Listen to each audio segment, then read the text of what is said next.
à tous et bienvenue dans cette nouvelle vidéo YouTube. Aujourd'hui, dans cette vidéo, on va apprendre 4 expressions à connaître en anglais. Et oui, parce que les expressions, c'est comme en français. Quand on parle une langue, c'est bien de savoir parler la langue, d'utiliser les bons mots de vocabulaire, la conjugaison, la grammaire. Mais si vous arrivez à mettre et à placer des petites expressions, là, votre niveau d'anglais va passer au niveau supérieur. Les expressions, c'est vraiment la petite touche en plus qui va montrer que vous avez un bon niveau en anglais. Et quand une personne va vous entendre parler, va se dire « Ah ouais, cette personne, elle sait bien parler anglais ». Et voilà, donc si toi aussi tu veux savoir c'est quoi ces 4 expressions qu'on utilise en anglais, assis-toi confortablement, prends bien un cahier, un stylo et c'est parti!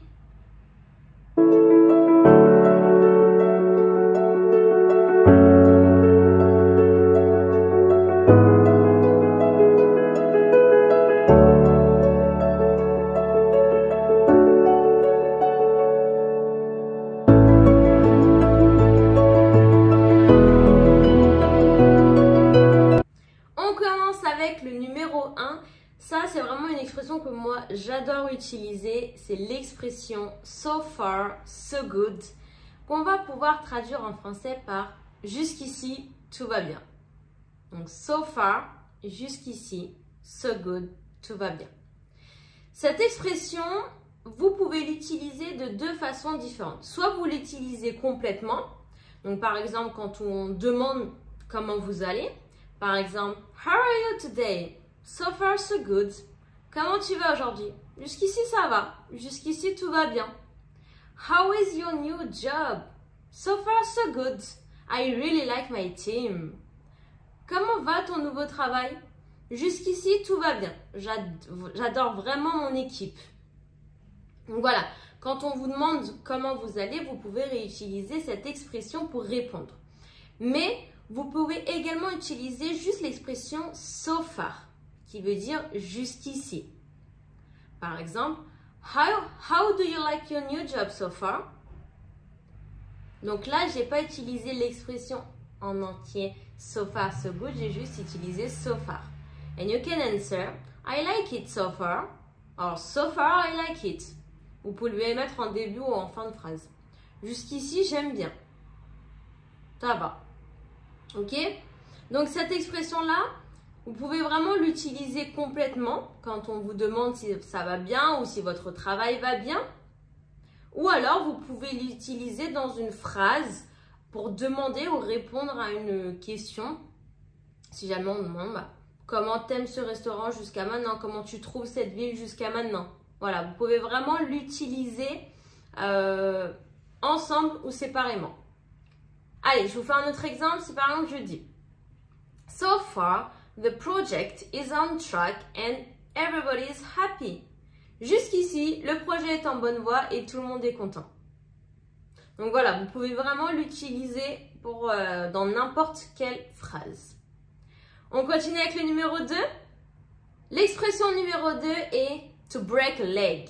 Donc non, ça ne veut pas dire se casser une jambe. On se rappelle qu'une expression ne peut pas se traduire mot à mot.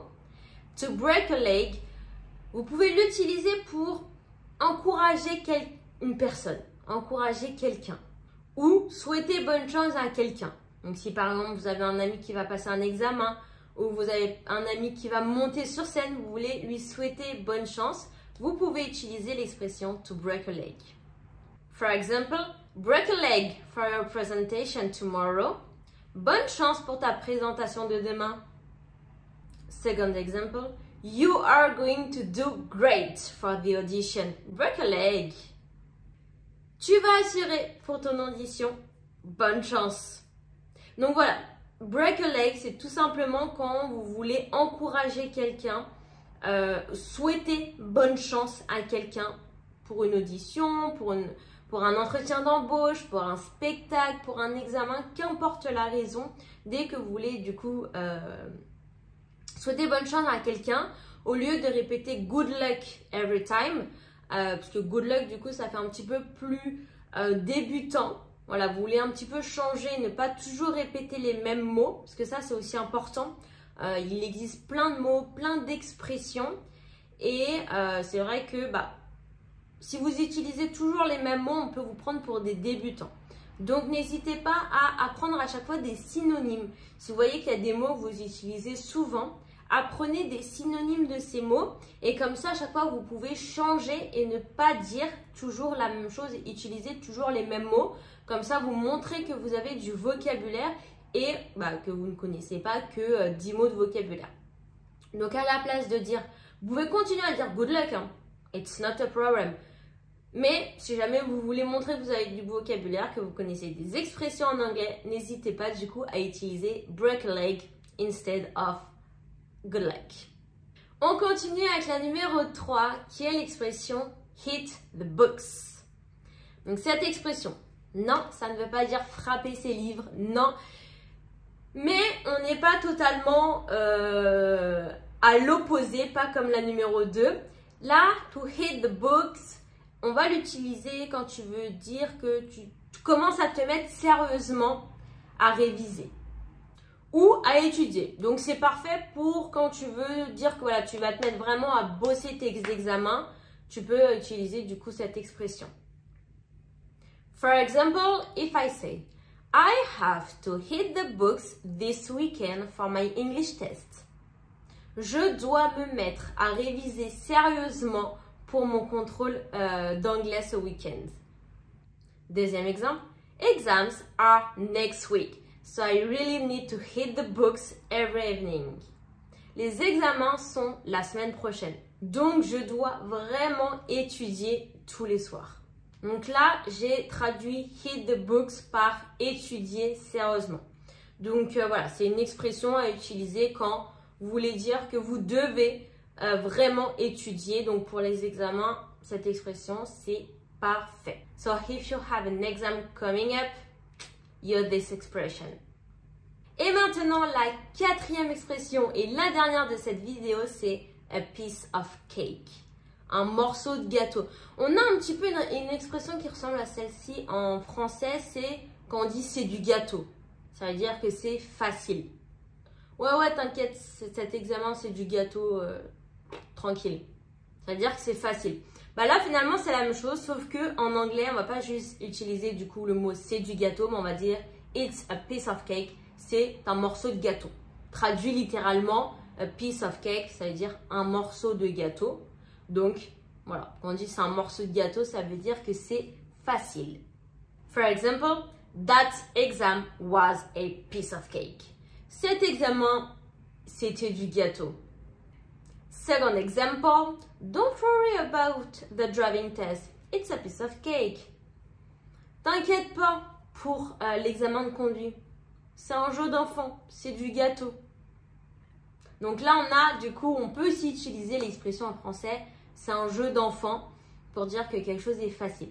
Donc nous, là, en français, on peut utiliser c'est du gâteau ou c'est un jeu d'enfant. Donc si jamais ce sont des expressions que vous utilisez, rappelez-vous qu'en anglais, on dit it's a piece of cake. Et voilà donc pour la quatrième et dernière expression de cette vidéo. À ton tour, à toi de jouer. Tente en commentaire des petites phrases en utilisant l'une de ces 4 expressions ou les 4, comme tu veux. N'hésite pas à me dire aussi si cette vidéo t'a plu, si tu veux en avoir 2, si tu veux avoir une partie 2 sur les expressions, parce que des expressions vraiment, il y en a partout, il y en a des milliers, donc je peux te faire d'autres vidéos si jamais ça t'intéresse, donc n'hésite pas à me le dire en commentaire si jamais ça t'intéresse, comme ça moi je le sais et je vous en fais d'autres.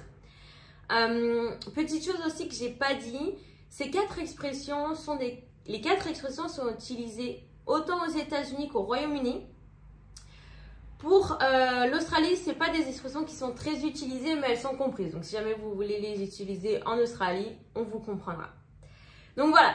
Tente en commentaire des petites phrases avec ces expressions pour t'entraîner. Dis-moi aussi si jamais cette vidéo t'a plu et si tu veux une partie 2. Et en attendant, on se dit à la semaine prochaine pour la prochaine vidéo. See you next week!